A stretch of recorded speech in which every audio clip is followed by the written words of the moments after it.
अक्सर ऐसा लगता है ना कि हम हमेशा बस भागे जा रहे हैं। अगर ऐसा महसूस होता है तो यकीन मानिए, ऐसा महसूस करने वाले सिर्फ आप नहीं हैं।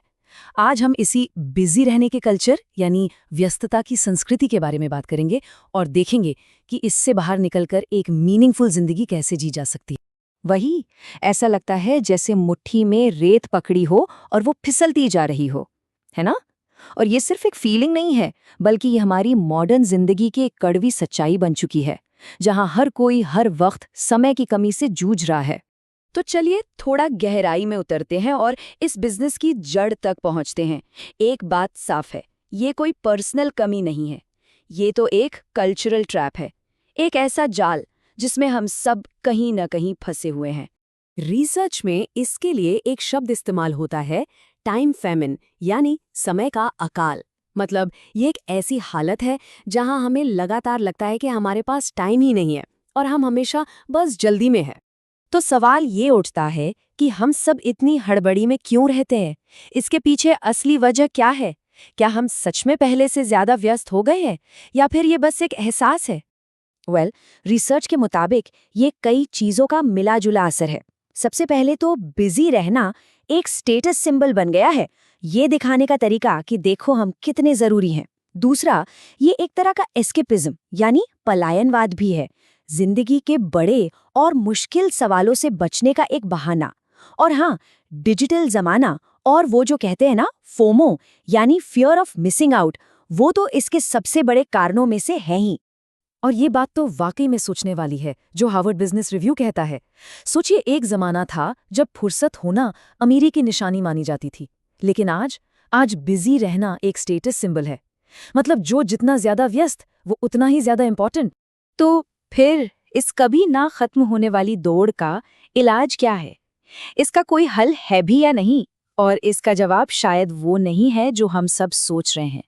जी नहीं, ये बेहतर टाइम मैनेजमेंट या ज्यादा प्रोडक्टिव होने के बारे में तो बिल्कुल भी नहीं है, बल्कि इसका जवाब छिपा है एक बहुत ही पुराने, एक प्राचीन विचार में।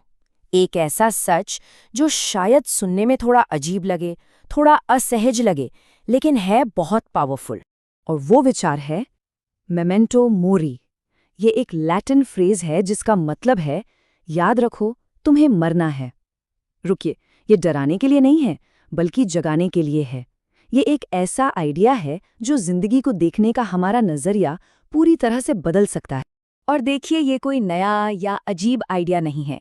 सदियों से बड़े बड़े आर्टिस्ट और फिलोसोफर्स इस सच्चाई को समझते आए हैं और इसे अपने काम में उतारते रहे हैं।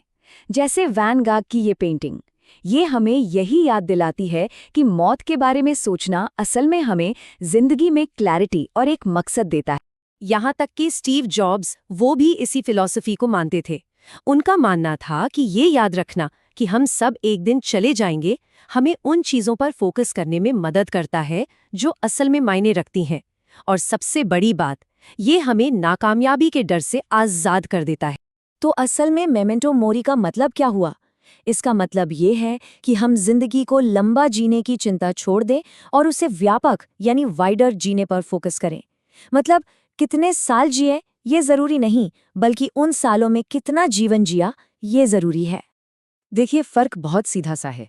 लंबा जीना मतलब बस अपनी जिंदगी में और साल जोड़ते जाना, जबकि व्यापक जीना मतलब अपने सालों में और जिंदगी और अनुभव और मतलब जोड़ना।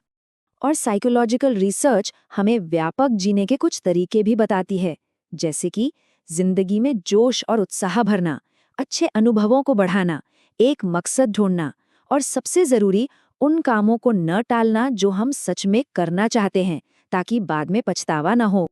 और सोचिए, ये विचार कितना टाइमलेस है। आज से 2000 साल पहले महान दार्शनिक सेनेका ने भी यही कहा था, जिंदगी बहुत लंबी है अगर इसका सही इस्तेमाल करना आता हो। और हमारी ये जो व्यस्तता है ना, अक्सर यही हमें जिंदगी का सही इस्तेमाल करने से रोकती है। तो अब एक बहुत ही पर्सनल सवाल पर आके, ओशो की ये बात सच में अंदर तक हिला देती है।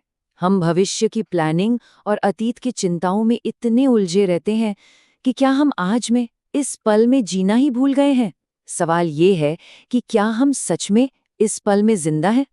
तो आखिर में ये सवाल हम सबके लिए है ये जानने के बाद कि हमारा समय लिमिटेड है और ये जो व्यस्तता है ये एक धोखा भी हो सकती है, तो हम अपनी इस एक कीमती जिंदगी का क्या करेंगे?